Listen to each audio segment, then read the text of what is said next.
So today, our main focus was looking at methods of proof. So I wasn't as concerned about whether or not we knew that the product of two odd integers was odd. I'm more concerned that we get used to the way in which such a statement is proven. So the first two exercises we saw were proofs of that same fact, just in two different shapes, one a direct proof and one an indirect proof. And then from there, we also looked at a proof by contradiction and a proof of a biconditional statement, an if and only if, that went both directions. So in problem number one, it was the statement that if x and y are odd, then x times y have to be odd. This is 0, 0, 1. And this was supposed to be a direct proof. So in any direct proof, you begin by assuming the hypothesis, the antecedent of the statement, is true. So our P in this theorem was that x and y are odd. So we begin by assuming that premise to be true. Our job is then to deduce that the consequent, the conclusion, x, y is odd. We have to justify, deduce, y, q must be true. That's what made that a direct proof. And to do so was just sort of a walk down algebra lane where we had to plug in the definition of what it means for x to be an odd integer. That was a definition, by the way, that wasn't supplied in the workbook. So helpfully, Jillian included that at the beginning of the proof, and I think that's a best practice right there. If there's a definition that wasn't a part of what the author was saying that's really important to understanding the proof, tell us that definition up front so that as viewers we can get in the mindset of what things mean as they're being said. Otherwise, if I didn't have this definition off to the side, I might get to this line where it says, then there exists an x, a k1, and a k2, and so forth, and be like, what's going on? What's this k1, this k2? So having that definition up front, off to the side, I think really helped us to be in the right frame for this proof. So direct proof, assume P and then deduce Q.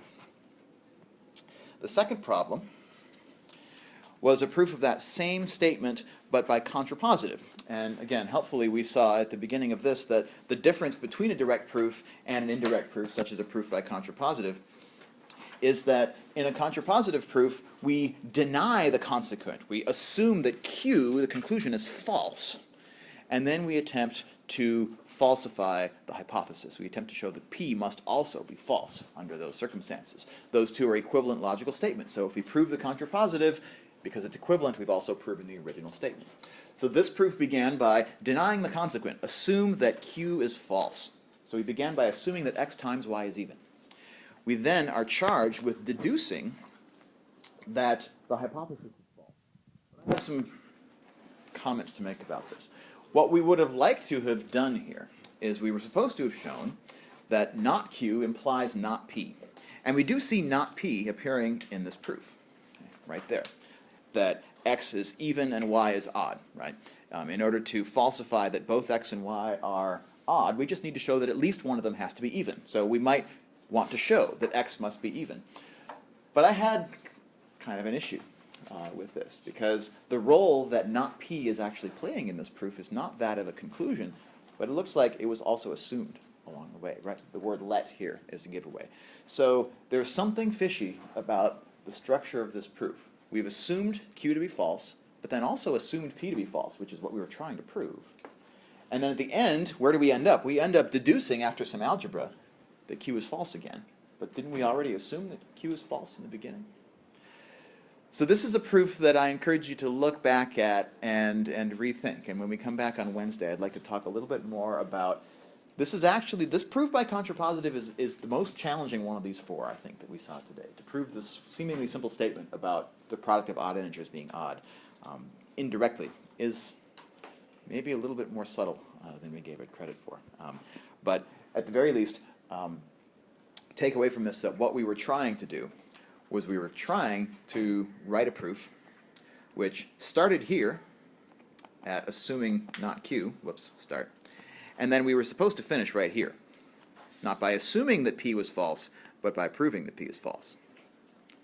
Was what we intended, and this proof sort of goes around that a little bit.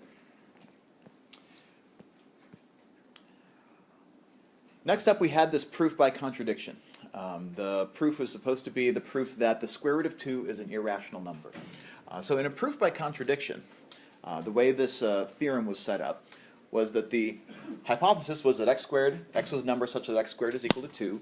The conclusion was supposed to be that x is an irrational number. And to prove a statement by contradiction, we have to assume, first of all, that the hypothesis is true, but that the conclusion is false, right? Imagine a world in which x squared is equal to 2, but x is a rational number. And that's indeed how this proof starts out. Right? We assume that x is a rational number. That's the opposite of q.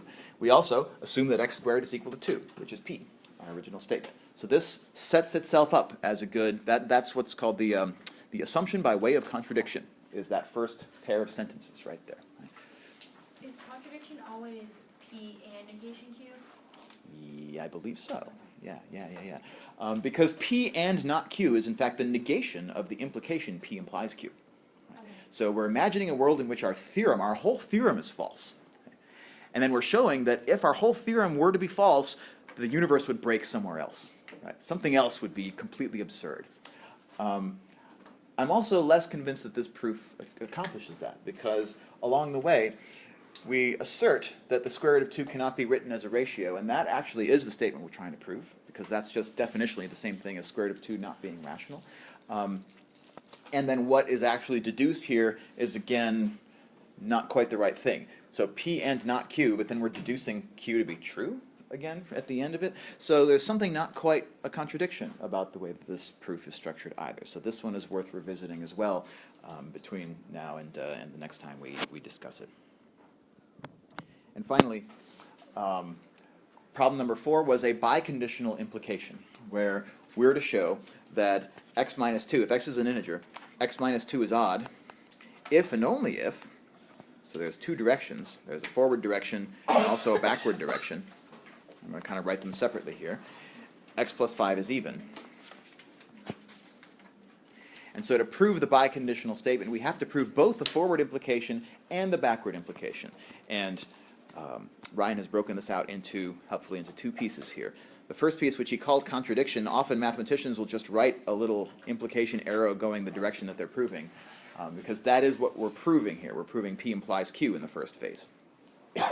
So he makes the argument about parity that shows that